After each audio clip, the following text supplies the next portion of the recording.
नीलाञ्जनसमाभासं रविपुत्रं नियमाग्रजं छायामार्तण्डसम्भुतं तं नमामि शनैश्चरम् नीलाञ्जनसमाभासं रविपुत्रं नियमाग्रजं छायामार्तण्डसम्भुतं तं नमामि शनैश्चरम् नीलाञ्जनसमाभासं रविपुत्रं नियमाग्रजं छायामार्तण्डसम्भुतं तं नमामि शनैश्चरम् नीलाञ्जनसमाभासं रविपुत्रं नियमाग्रजं छायामार्तण्डसम्भुतं तं नमामि शनैश्चरम् नीलाञ्जनसमाभासं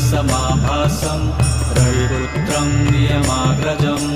छायामार्तण्डसम्भुतं तं नमामि शनैश्चरम्